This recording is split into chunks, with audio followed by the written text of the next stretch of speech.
Les partis politiques congolais regroupent avant tout des revanchards dont la politique n'est pas motivée par l'altruisme, mais par l'entretien de la haine.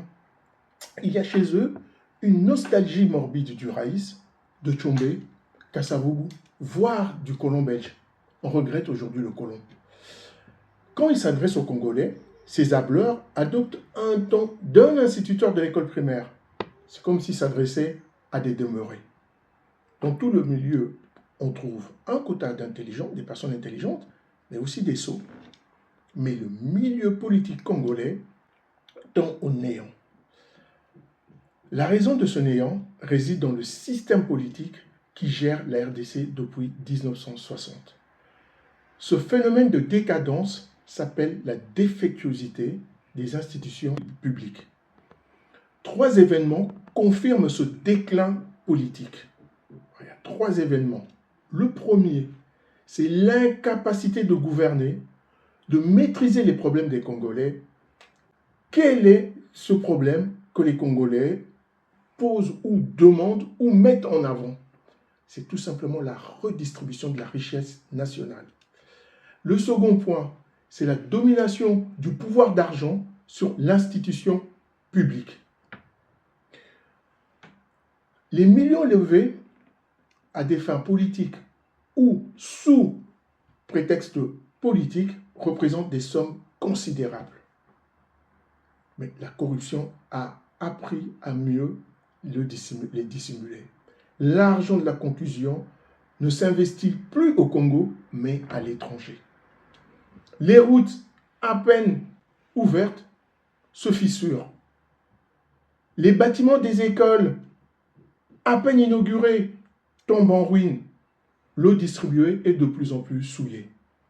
Toutes ces malfaçons n'ont qu'une origine: l'adjudication des travaux d'intérêt public et l'attribution des marchés. Donc, la manière dont on attribue les marchés, il y a un peu trop de copinage, trop de favoritisme, et on demande généralement un retour d'ascenseur. Cela accentue la déchéance politique. Cette déchéance politique se lie également par le manque de solennité de la vie privée des hommes politiques congolais.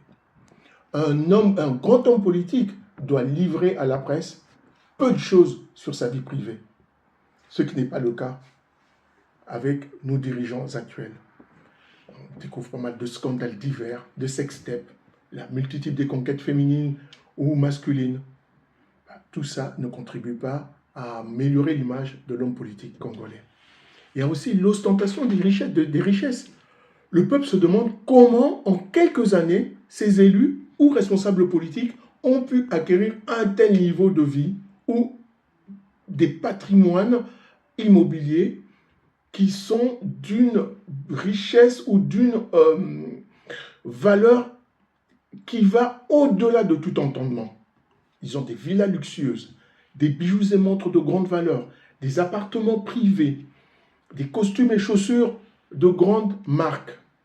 Mais cette vie ostentatoire choque énormément et blesse beaucoup les populations congolaises. Et le dernier point, c'est celui de la concentration des pouvoirs entre les mains d'un petit nombre d'individus. Au nom de la dichotomie monstrueuse, ils sont ministres, députés, professeurs d'université, présidents d'une association. Quelquefois, c'est même des associations du genre « nous, les ressortissants de telle province ». Bon, là, je m'adresse vraiment aux Congolais qui savent de quoi je parle. Ils sont PCA, et le comble, c'est que leurs enfants, épouses et frères sont suppléants. Ces multiples casquettes sont antinomiques. Ces hommes politiques sont dans l'incapacité matérielle, pour les cumulards, je vous parle bien, et intellectuelle de les exercer. Prenons un exemple. Une personne qui est ministre et professeur d'université. Elle est obligée de suivre le chef de l'État dans plusieurs de ses déplacements. Mais à quel moment est-ce qu'elle se concentre pour pouvoir donner cours aux étudiants? Donc, c'est une personne qui ne le fera pas dans les meilleures conditions possibles et élever ainsi les étudiants à un certain savoir de qualité. Cette scandaleuse possibilité des cumuls a renforcé le privilège de la caste politique. Je parle bien d'une caste politique parce que c'est toujours les mêmes qu'on voit, c'est toujours les mêmes noms qu'on retrouve. pour le peuple, il faut mettre fin à ces privilèges et expulser les profiteurs de la gestion de la chose publique. C'est ce que demande le peuple congolais au président Tshisekedi et à la chef du gouvernement, Madame Judith Toulouka. Bon dimanche à tous.